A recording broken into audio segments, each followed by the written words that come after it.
Definitely disappointing today, without a doubt. Thought we put 21 points in the second quarter. Had 2 turnovers, one on a sprint out, strip sack on a sprint out, gave up a short field. Had other short fields that we put our defense in some very tough situations.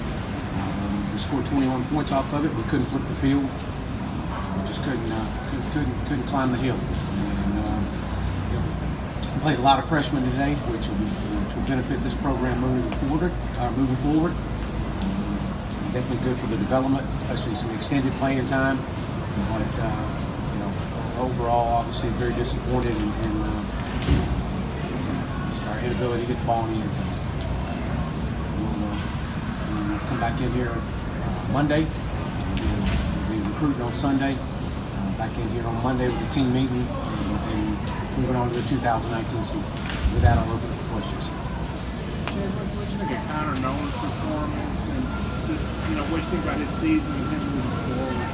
Well, I thought Connor did some good things. I thought he got the ball out of his hand. Hit some throws that were good to see. Obviously missed a few, but I thought that the more he played, he got more comfortable. He had a great ball up their sidelines to Jordan Jones, which I thought was a big time throw, and that was good to see. And I just think this, he has the opportunity to play 4 games, red shirt, as both he and John Stephen do, and I think it'll only benefit the program moving forward. Coach, talk about the difficulty of moving the ball. You had 8 tackles for losses, 5 sacks, 90 yards in losses. Just talk about how difficult it is to get something going with that kind of penetration. Yeah, absolutely. I did not think we played well up front. We've got guys that have been in position and playing those positions all year long for the most part of 9 games, and just to be able to our inability to sustain some blocks was disappointing, and put us behind the chains. And anytime you get put behind the chains like that, it's difficult. It's difficult on anybody. And that was no different today. They played a lot of man coverage, which we knew they were. And brought pressure on us. And when you get behind the sticks on early downs, it's really hard to stay on schedule. What's the message to these guys? Obviously disappointing end of the season to get things steered in the right direction this offseason. Well, I want to first of all say to our seniors that they've been through so much in this program over the last 4, 5, and 6 years. Thank them first of all, and they've been through a lot. And they've done some things in this program. They've done things in this program that maybe the outside doesn't see, but have definitely helped pave the way for what we're trying to build here and move forward in this program. It's about moving on now. It's the 2019 season. It's about recruiting. It's about developing the players that we do have, and it starts now. It starts today, and we've been recruiting at a very high level this season, and that'll continue. We'll be in homes on Sunday night, in schools all day on Mondays through the next 3 solid weeks, and so that's our focus moving forward. We have a 7 a.m. team meeting on Monday, and get ready to go. Ken, what do you think of your first run through the SEC? Was the rebuild, or whatever you want to call it here, a little more difficult than you might have imagined? Well, I think I knew that this was the toughest league in college football, and it definitely did not disappoint. And I think it did exactly what I thought was going to happen. You've got to have depth, and you better have some speed, and that's been the area of emphasis for us, and has been since the day I walked in here. And you got to recruit to that. You got to develop the players that you have. And Coach Kelly didn't make the trip. I know he was scout team this week. Was that the deal where he just didn't figure in the game plan, or is he? Well, we felt like that with the number of defensive players that we had to add onto the roster, it was more of a roster move than anything. We needed to bring some more depth on the defensive side of the ball. Has Cole notified you any about his future, if he's going to be back next year? No. We'll discuss all that moving forward next week. So Sample Santos was the only starter in the secondary today who started, the majority of the season. The only one to start every game. I think. How'd you think how'd you think Joe played? Montgomery? How'd you think those young DBs did? Yeah, I don't know exactly how many freshmen we had. We played 15 freshmen today on the field, and anytime you can put them in a game situation and watch them develop, they're going to make mistakes. We made mistakes today, but those guys continue to battle and fight, and I was proud. I was proud of those guys. They had to step in some difficult times, some difficult situations, and again, it's no one wants to lose. Losing is not acceptable in this program, but as we move forward in this program, we've got to continue to develop these young men, and that's our number one focus right now. Chet, how hard is it to stop a quarterback like Drew Lock when he really gets in a rhythm like that? Well, he's an outstanding quarterback. I mean, there's a reason why everybody has him at the top of their draft board. He's very composed. He's very experienced, a veteran guy. You could see that today out there. Nothing really fazed him or rattled him. He gets into a rhythm. It's tough. It's difficult. And you put some guys on an island the way that they do their splits, and you've got to win some one-on-one matchups in space, and that's what this league is. That's what this game has turned into. It's about isolating people in space, and you've got to win those matchups. What's the plan with Connor with baseball? How he'll kind of split his time between baseball and spring football? Yeah, we'll look at that. My focus was just getting through this, getting through today, and now that we're through today, we'll regroup next week, and we'll all have a chance to sit down and talk and go from there. Is that something you and Dave Van Arnold kind of work out? Sure, absolutely. Yeah. Did you anticipate Connor playing baseball? Oh, absolutely. You bet.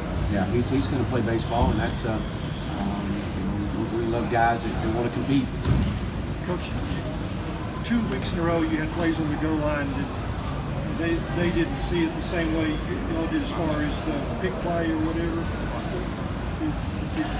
Could you see that play today? I know you had trouble last week. Yeah, it was thrown quick. The flag was thrown quick, and so he obviously saw something. You made a switch at center with Yelda. Was Ty just having trouble with the snaps in the wet weather? What prompted that?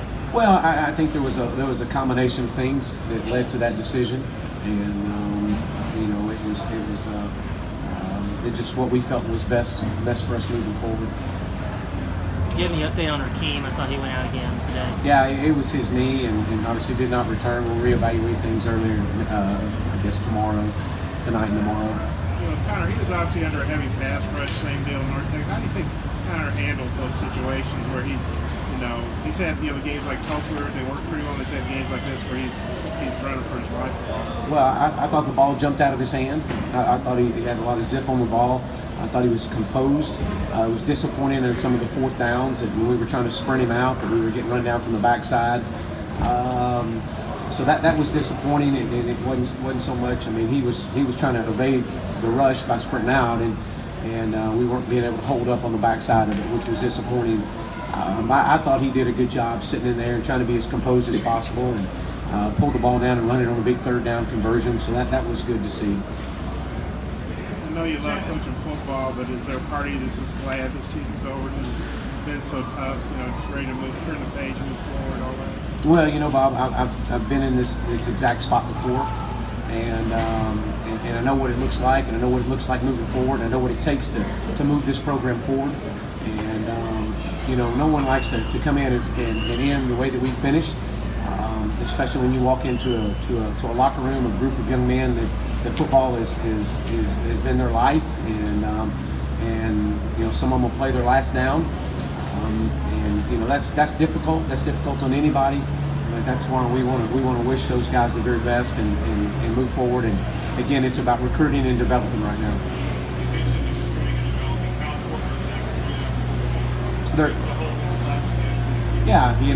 Our class is strong right now, and it's extremely important. It's very vital to our program's success moving forward. Dre, I guess, just couldn't go today. Green lost. No, it was his ankle. Chad, how many player losses do you expect? Guys moving out. Yeah, I don't know that. We'll evaluate all that in coming days.